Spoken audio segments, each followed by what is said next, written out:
जालन्यामध्ये महायुतीत राजकीय कुस्ती होताना दिसतेय, कारण निवडणुकीचा बिगुल वाजण्याआधीच भाजप आणि शिवसेनेच्या दोन बड्या नेत्यांनी महापौर पदावरती दावा केलाय। शिवसेनेचे आमदार अर्जुन खोतकर यांनी जालन्यामध्ये महापौर शिवसेनेचाच होणार असं म्हटलं, तर भाजपचे ज्येष्ठ नेते रावसाहेब दानवे यांनी देखील जालन्यामध्ये भाजपचाच महापौर होईल असं म्हटलंय।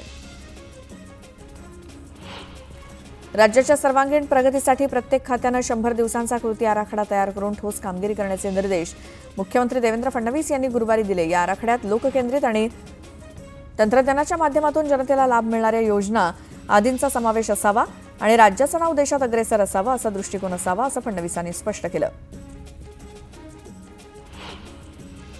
महाराष्ट्रात झालेल्या विधानसभा निवडणुकीत मोठी गडबड केली गेली। मतदार यादीमध्ये फेरबदल करून 118 मतदारसंघामध्ये 72 लाख मतदारांचा समावेश केला गेलाय आणि या 118 पैकी 102 मतदारसंघात भाजप उमेदवार विजयी झालेत असा गंभीर आरोप लोकसभेतील विरोधी पक्षनेते राहुल गांधींनी निवडणूक आयोगावरती केलाय।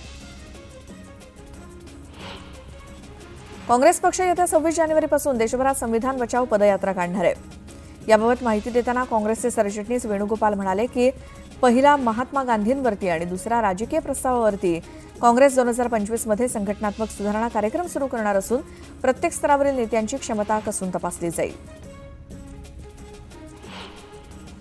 लोकसभा निवडणुकीचा निकाल 4 जूनला लागला होता, पण आता तब्बल 6 महिन्यांनंतर निवडणूक आयोगानं लोकसभा निवडणुकीची मतदानाची टक्केवारी जाहीर केली आहे। ही आकडेवारी जाहीर करण्यासाठी 6 महिन्यांचा कालावधी का लागला असा सवाल विचारला जातोय आणि शंका देखील उपस्थित केली जाते।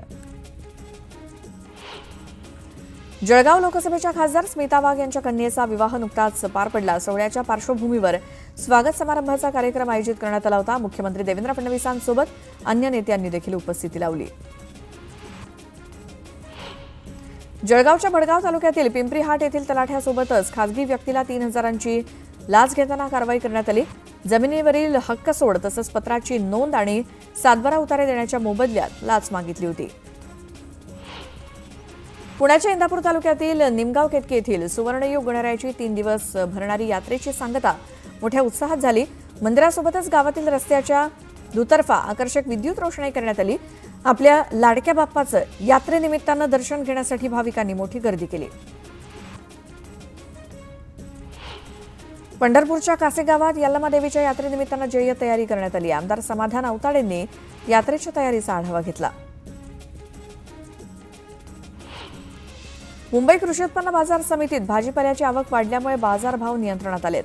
घाऊक बाजारात शेवग्याच्या शेंगांचे दर एका आठवड्यात प्रति किलो 120 ते 180 वरनं 60 ते 90 वरती आलेत, तर वाटाणा सुद्धा 67 ते 80 वरून 46 ते 50 रुपयांपर्यंत खाली आलाय।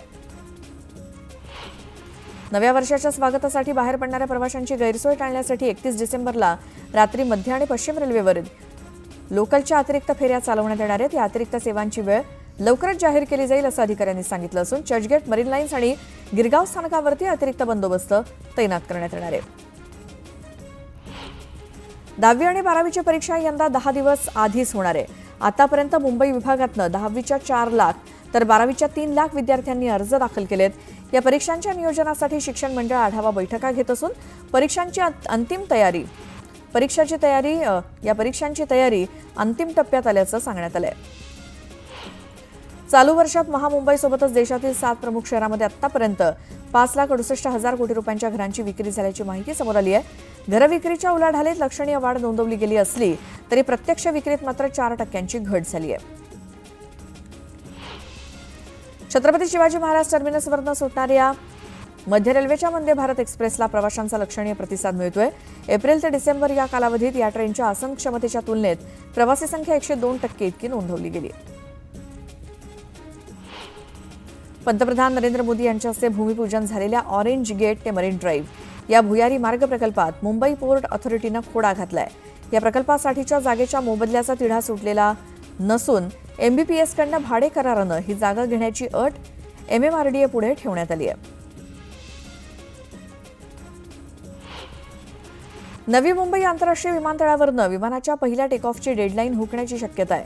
विमानाच्या उड्डाणासाठी आवश्यक असलेल्या विविध पात्रता चाचणी सिडकोने यशस्वीरित्या पार केल्या असल्या तरी टर्मिनल इमारतीसोबतच अत्यावश्यक कामं सध्या प्रगतीपथावरती आहेत। त्यामुळे आणखी 6 महिन्यांचा कालावधी लागण्याची शक्यता आहे। 31st देशविदेशातील पर्यटक रायगड जिल्ह्यातल्या कर्जत, खालापूर, अलिबाग, दिवेआगार येथे मोठ्या संख्येने येत आहेत। या उत्सव काळामध्ये हॉटेल्स आणि फार्म हाऊसचे रात्रभर रेव पार्ट्या होत असतात। ड्रग माफिया सुद्धा इथे सक्रिय असतात, त्यामुळे रायगड पोलिसांनी त्यांच्यावर करडी नजर ठेवण्यासाठी यंदा विशेष पथकं तयार केली आहेत। नवी मुंबईत थंडीचं प्रमाण वाढल्यापासून नवी मुंबई, पनवेल, उरणच्या आकाशात धुलीकणांचं प्रमाण सुद्धा वाढलंय। हवा गुणवत्ता निर्देशांक 128 वरती गेलाय, तर कळंबोलीमध्ये हेच प्रमाण 172 वरती होतं। ठाणे, बेलापूर औद्योगिक वसाहतीमध्ये धुलीकणांसोबतच कारखान्यांमधील उग्र वासामुळे श्वास घेण्यास त्रास होतोय। ठाण्यामध्ये बांधकाम व्यावसायिकांना दिलेल्या कठोर सूचनांच्या अंमलबजावणीमुळे ठाण्याची हवा काहीशी सुधारली आहे। डिसेंबरमधील अपवाद वगळता हवेत सुधारणा झाली आहे। मुंबई शहर आणि उपनगरामध्ये प्रदूषणानं आरोग्याला हानिकारक ठरणारी धोकादायक पातळी गाठली आहे। हवेची गुणवत्ता प्रचंड खराब पातळीवरती नोंद झाली आहे। वाढत्या प्रदूषणावरती आरोग्य आणि पर्यावरण तज्ज्ञांनी चिंता व्यक्त केली। मुंबईतील प्रदूषण नियंत्रणासाठी मुंबई महानगरपालिकेने तयार केलेल्या मार्गदर्शक तत्वांची अंमलबजावणी न करणाऱ्या 28 बांधकामांना मुंबई महानगरपालिका प्रशासनानं नोटीस पाठवली आहे। नियमांचं अनुपालन केलं नाही तर काम थांबवण्याची नोटीस देणं किंवा कामाचं ठिकाण सील करणं यासारखी कठोर कारवाई करण्याचा इशारा मुंबई महानगरपालिका प्रशासनाकडून घेण्यात आलाय। मुंबईकरांची धूळ, धुका आणि प्रदूषण यांच्या अभद्र युतीमुळे श्वास कोंडी झाली आहे। त्यामुळे मुंबईकरांचं आरोग्य धोक्यात आलं असून सर्दी, खोकला, घशाचे आणि श्वसनाचे आजार बळावू लागलेत। प्रदूषणाची तीव्रता इतकी आहे की हवेतील धुलीकण मुंबईकरांच्या फुफ्फुसापर्यंत पोहोचलेत। वाढणाऱ्या प्रदूषणाचा वाहतूक पोलिसांना सर्वाधिक फटका बसत असून अनेकांना बीपी, शुगर आणि दम्याच्या त्रासाला सामोरं जावं लागतंय। मुंबईतील 3000 वाहतूक पोलिसांपैकी दिवसभर प्रत्यक्ष रस्त्यावरती असणारे हजारो पोलीस प्रदूषणामुळे आजाराच्या उंबरठ्यावर आहेत। मुंबईतल्या हवेचा गुणवत्ता स्तर किंवा दर्जा गेल्या एका महिन्यापासून खालावलाय। मुंबईतील काही भागामध्ये हवा ही सातत्यानं वाईट ते अतिवाईट श्रेणीतच नोंदवली गेली आहे। यामध्ये बोरिवली, मालाड, देवनार, शिवाजीनगर, माझगाव, कांदिवली या परिसराचा समावेश आहे। तर गेल्या महिन्याभरात 10 ते 15 दिवस अतिवाईट आणि उर्वरित दिवस वाईट या श्रेणीमध्ये हवा नोंदवली जाईल। बोरिवलीमध्ये रस्ते विभागामार्फत सुरू असलेली रस्त्यांची कामं प्राधान्यानं आणि जलद गतीनं पावसाळ्यापूर्वी पूर्ण करावीत असे आदेश महानगरपालिका आयुक्त भूषण गगराणींनी दिलेत। दरम्यान विकास कामांच्या गुणवत्तेवरती अधिक भर देत संबंधित ठिकाणी अधिकारी आणि अभियंत्यांनी प्रत्यक्ष भेटी देऊन पाहणी करावी अशा सूचना देण्यात आल्या आहेत। मुंबईतील प्रदूषणाचा विळखा कमी करण्यासाठी महापालिकेनं गेल्या वर्षभरापासून स्वच्छ मुंबई ही मोहीम हाती घेतली आहे। यासाठी सुमारे 500 कोटी रुपयांचा खर्च झाल्याचा अंदाज आहे, तर धुळीचं प्रमाण काही कमी झाल्याचं दिसत नाही। बंगारातील लाकूड, कोळसा जाळून चालणाऱ्या बेकऱ्यांमुळे मुंबईतील प्रदूषणात भर पडतेय। या बेकऱ्या बंद करण्यासाठी MMPCB आणि पालिकेच्या पर्यावरण विभागानं वेगानं हालचाली सुरू केल्या। त्यानुसार मुंबईतील 276 बेकऱ्यांवरती पालिकेच्या पर्यावरण विभागानं नोटीस पाठवली आहे। मुंबईतील प्रदूषण रोखण्यासाठी 100 नवीन धूळ शोषण यंत्र घेण्याचा निर्णय महापालिकेने घेतलाय। तसंच लाकडाच्या स्मशानभूमीचं रूपांतरण इलेक्ट्रिकमध्ये झाल्यास त्याचा देखील सकारात्मक परिणाम होईल असं प्रशासनाकडून स्पष्ट करण्यात आलंय। शहरात आणि उपनगरामध्ये उघड्या डेब्रिज वाहून येणाऱ्या 693 वाहनांवरती महापालिकेनं जोरदार कारवाई केली आहे। यात 11,83,000 रुपयांचा दंड वसूल केला असून कारवाई यापुढे अशीच सुरू राहणार असल्याचं विभागाचे मुख्य अभियंत्यांनी सांगितलं। थंडीतील शेकोट्यांसोबतच सार्वजनिक ठिकाणी उघड्यावरती जाळण्यात येणारा कचरा मुंबईतील हवेच्या प्रदूषणात आणखी भर टाकत असल्यामुळे पालिकेनं या कारवाईला सुरुवात केली आहे आणि पर्यावरण विभागाकडे 352 तक्रारी आल्या असून पालिकेनं 91,000चा दंड वसूल केलाय। मुंबईतील पालिका शाळांमध्ये मराठी माध्यमांपेक्षा इंग्रजी माध्यमांकडे पालकांचा ओढा आहे। त्यासाठी महापालिकेने यंदा देखील ऑनलाईन प्रवेश प्रक्रिया सुरू केली आहे। पालिकेच्या मुंबई पब्लिक स्कूलमध्ये गतवर्षी 10,000पेक्षा अधिक विद्यार्थ्यांनी प्रवेश नोंदवला असल्याची माहिती शिक्षणाधिकाऱ्यांनी दिली। जळगावात महिलेनं 9 वर्षांच्या मुलीसोबत आत्महत्या केल्याची घटना घडली। महिलेच्या हस्ताक्षरात चिठ्ठी आढळून आली असून आत्महत्येला कुणी जबाबदार नसल्याचं म्हटलं गेलंय। एरंडोल पोलिसांकडून गुन्हा दाखल झालाय। इंदापूर शहरातून जाणाऱ्या जुन्या पुणे-सोलापूर महामार्गावरती कारचा अपघात झाला। अपघातात सुदैवानं कोणीही जखमी झालं नाही। वसईच्या वालीवमध्ये चिमुकल्याच्या अंगावरनं कार गेल्यानंतर तो सुखरूप बचावला। या प्रकरणी अज्ञात कार चालकाविरोधात वालीव पोलीस ठाण्यात गुन्हा दाखल करण्यात आला होता. वालीव पोलिसांनी तपासाची चक्र वेगवान गतीने फिरवून आरोपी आलम खान याला ताब्यात घेतले. नाशिकच्या सिन्नर टोलनाका परिसरामध्ये कारनं अचानक पेट घेतला. कारमधील सर्व प्रवासी सुखरूप असून वेळीच ते बाहेर पडल्यामुळे मोठा अनर्थ टळला. शॉर्ट सर्किटनं आग लागली असून आगीत कार जळून खाक झाली आहे.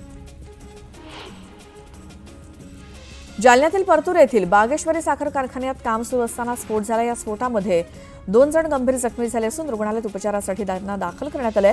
घटनास्थळी परतूर पोलीस दाखल झाले असून तपास सुरू आहे. मधुमेही रुग्णांना इन्सुलिनचे इंजेक्शन वारंवार घ्यावं लागत असल्यामुळे ताण अधिक असतो. मात्र आता सुई नसलेलं इंजेक्शन IIT मुंबईतल्या संशोधकांनी विकसित केलंय. IIT मुंबईच्या संशोधकांनी शॉक वेव्ह आधारित सुई विरहित सिरिंज विकसित केली आहे. गर्भातील जन्मजात दोषांमुळे 31व्या आठवड्यात गर्भधारणा संपुष्टात आणण्याची परवानगी मागणारी महिलेची याचिका उच्च न्यायालयानं फेटाळली. गर्भपातासाठी ही महिला शारीरिकदृष्ट्या सक्षम नाही असा निष्कर्ष वैद्यकीय मंडळानं दिल्याच्या पार्श्वभूमीवर न्यायालयानं या महिलेची याचिका मागणी फेटाळली. चाकण, आळंदी आणि राजगुरुनगर परिषदा मिळून स्वतंत्र महापालिका स्थापन करण्याच्या हालचालींना गती मिळाली आहे. स्वतंत्र महापालिका करण्यासाठी कोणतीही अडचण नाही. 3 नगर परिषदांची मिळून स्वतंत्र महापालिकेची स्थापना करावी असा अभिप्राय पिंपरी चिंचवड महानगरपालिकेनं शासनाला दिलाय. पुण्यासारख्या महानगरामध्ये कुटुंब नियोजन शस्त्रक्रियेसाठी पुरुष पुढे येत असल्याचं चित्र आहे आणि या वर्षभरात एप्रिल ते नोव्हेंबर या कालावधीत पुण्यामध्ये 5408 महिलांची कुटुंब नियोजन शस्त्रक्रिया झाली असून ही शस्त्रक्रिया करणाऱ्या पुरुषांची संख्या केवळ 237 आहे. मध्य रेल्वे विभागाकडून तळेगाव ते उरुळी या नवीन रेल्वे मार्गासाठी सुरू असलेला सविस्तर प्रकल्प अहवाल अंतिम टप्प्यात आलाय. त्यामुळे पुणे रेल्वे स्थानकावरील प्रवासी गाड्यांचं वेळापत्रक आता सुरळीत होणार आहे असा विश्वास रेल्वे विभागाच्या अधिकाऱ्यांनी व्यक्त केला. बँका क्रेडिट कार्ड थकबाकीवरती 30% जास्त व्याजदर आकारू शकतात असा महत्त्वपूर्ण निर्णय सर्वोच्च न्यायालयानं नुकताच दिलाय. बँका आणि क्रेडिट कार्ड धारक यांनी परस्पर संमतीनं केलेल्या कराराच्या अटी नव्यानं लिहिण्याचा अधिकार राष्ट्रीय ग्राहक आयोगाला नाही असं सर्वोच्च न्यायालयानं सांगितलंय.